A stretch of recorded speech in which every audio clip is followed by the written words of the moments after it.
አሰላሙ አሌይኩም ወራህመቱላሂ ወበረከቱ። ውድና የተከበራችሁ የሀያት ዩቲዩብ ቻናል ቤተሰቦች እንዴት ናችሁ? ሁሉ ሰላም? እኔ ጋር አልሐምዱሊላህ ሁሉ ሰላም ነው ማለት ነው። ዛሬም ደግሞ በጣም ገራሚና አዲስ ነገር አምጥቻለሁ ማለት ነው። እሱ ምን መሰላችሁ?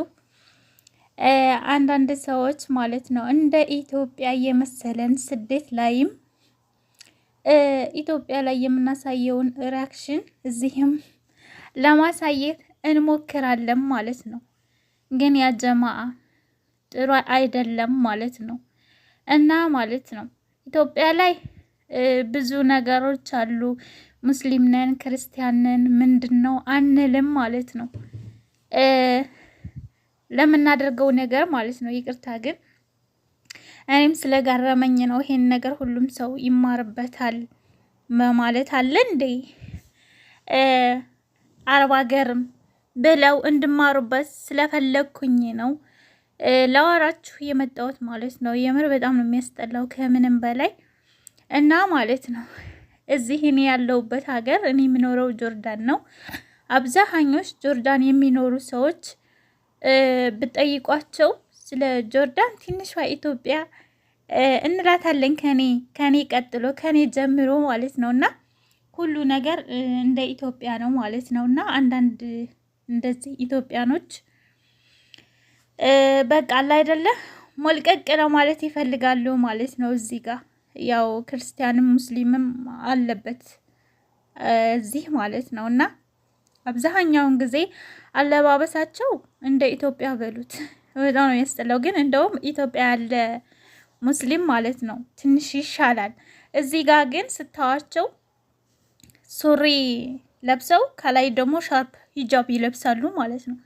ከታይ ሱሪ ከላይ ሂጃብ እና በጣም ነው የሚያስጠላው ከምንም በላይ ማለት ነው።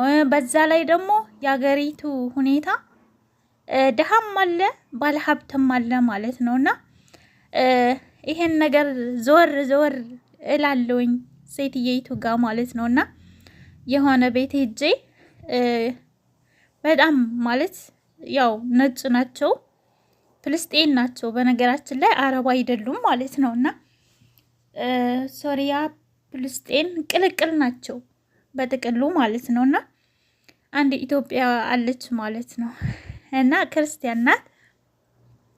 ምን አደረገች መሰላችሁ ያ ጀማዓ ማለት ነውና ደሃ ናቸው እና ባሏ ሞቶባት ሴትየዋ ልጆች አሏት ጎረምሳ ልጆች አሏት 4 ልጅ አላት ማለት ነው። አንደኛው ልጅ ታሞ ቤት ላይ ዝም ብሎ ማለት ነው ያው ቁጭ ያለ ነው።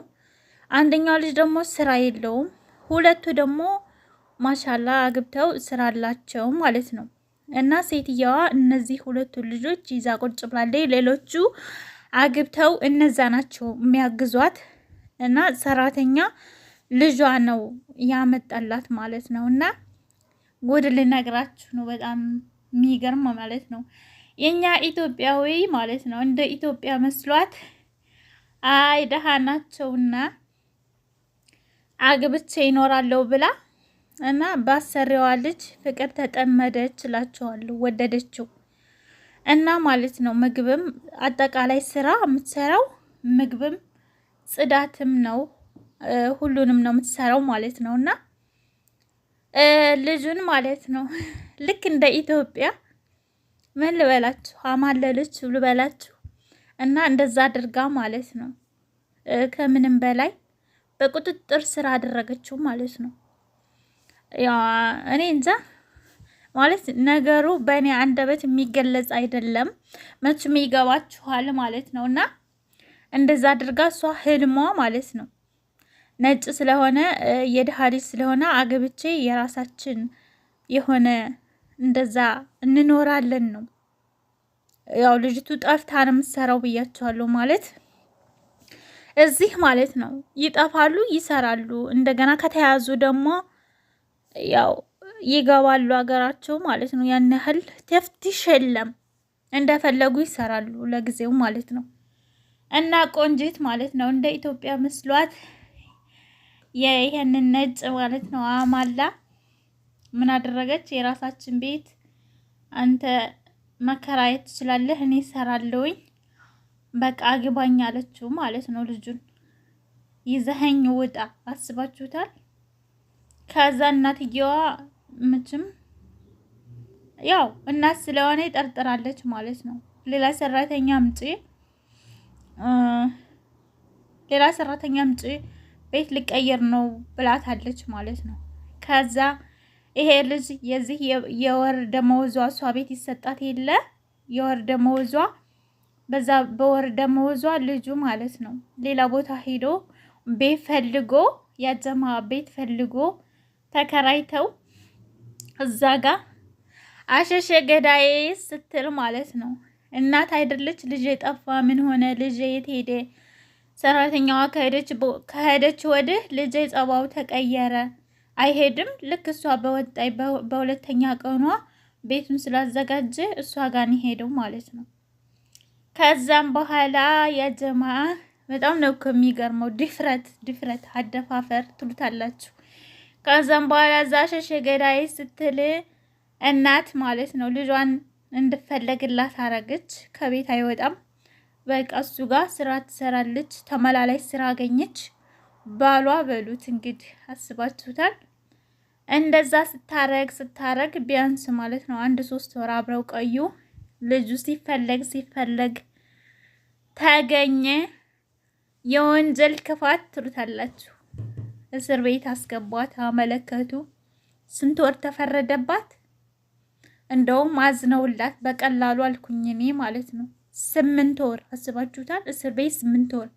ከ8 ወር በኋላ ትኬት ቆርጣ አገሯ እንድትገባ ተደረገች ማለት ሳውዲ ቢሆን አስባችሁታል። ዝሙት ከባድ እኮ ነው።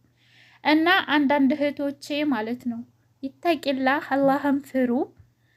በሀገራችን ላይ እንደፈለጋችሁ መሆን ትችላላችሁ። በሰው ሀገር ላይ ግን እንደዛ አይነት ድርጊት እንደዛ አይነት ነገር ማድረግ የምር ያሳፍራል፣ በጣም ያሳፍራል። እኔ ማለት ነው ሴትዬ ስታወራኝ እከሌ ኢትዮጵያዊ እንደዛ አድርጋ ምናምን ስትለኝ የምር ማለት ነው መስማት ነው ያቃተኛ። ጀማ መስማት ዝግንን ይላል፣ ያስጠላል ከምንም በላይ። በዛው ልክ ደግሞ ማለት ነው አንዳንድ ቦታ ላይ ዘረኝነት አለ። ምንድነሽ እንደዛ አለ። ይሄንን የምናደርገው እኛ ነን እና ስለዚህ ቋንቋ ስለማናቅ ኢትዮጵያዊ አይደለንም እሷ እንደዚህ ናት ምናምን በምንላቸው አረቦች ይይዛሉ። ይሄንንም መከፋፈሉንም ሰርዙት፣ ተውት። እኔ ባለፈው ማለት ነው ማን ሰዶም ነው የሚባለው ወለታ ሰዶም ነው ምናምን የሚባል ልጅ መጣች፣ ኢትዮጵያዊ ማለት ነው። በቋንቋ መግባባት አልቻልንም፣ ግን ኢትዮጵያዊ ናት። ግን ስለ ዘሯ ምን አነጋገረኝ? አልሐምዱሊላህ እሷ ለራሱ ማለት ነው ይሄው ፈልገን ቤተሰቦቿ ታገኙላት ማለት ነው። እና አንዳንድ እህቶቼ የመጣችሁበትን አላማ አትርሱ። ባል ከፈለጋችሁ አገራችሁ ገብታችሁ እንደ ባህላችን እንደ አገራችን መሆን ያለብን ማለት ነው። እና እንደዛ አይነትም ጉድ አለ ማለት ነው። በየሀገሩ እንደዛ አይነትም ጉድ አለ። ሳውዲ ቢሆን ግን ይች ልጅ አስባችሁታል? ቅጣቱ በጣም ከባድ ነው። እና ልጁም ወደ እናቱ ተመለሰ። እሷም እስር ቤት ገባች። የዛን የቤት ኪራይም የሰራችበትን ጠብ ያረገችውን ያጠራቀመችውን የቤት ኪራይ ከፈለች። እስር ቤቷ ገብታ ቁጭ ብላለች። እና አንዳንድ እህቶቼ ትማሩበታላችሁ በማለት ይሄን ታሪክ እዚህ ጋር አምጥቼ ለእናንተ እንድትማሩበት እየነገርኳችሁ ነው። እና ስለዚህ መቼም ቢሆን ማለት ነው ለወጣንበት አላማ ማሰብ አለብን ማለት ነው። እና አውዝ ቢላህ በጣም ይደብራል፣ ያስጠላል። እንደውም ማለት ነው እኔ እጠራ አድርጌ ነው የነገርኳችሁ። በዚህ ልክ ቤት ላይ የምታደርገውን ሁሉ እናትየዋ በደንብ አውቃለች። እሷ እንትን እንዳለች እሷ እንዳስወጣዩ ልጇን እንዳስከዳቻት ልጇን ይዛው እንደወጣች እንደዛ አድርጋለች። እና አንዳንዱ ሰው ማለት ነው ድሃ ስለሆነ ካሜራ የለም ይላል። እናቴ ብልጥ ናቸው አረቦች። ምንም ቢል ሰራተኛ ካመጡ ይጠራጠራሉ። ስለዚህ በያለንበት ቤት ማለት ነው ካሜራ አለ ብለን ማመን አለብን። እና ሰላም አለይኩም ወራህመቱላሂ ወበረከቱ።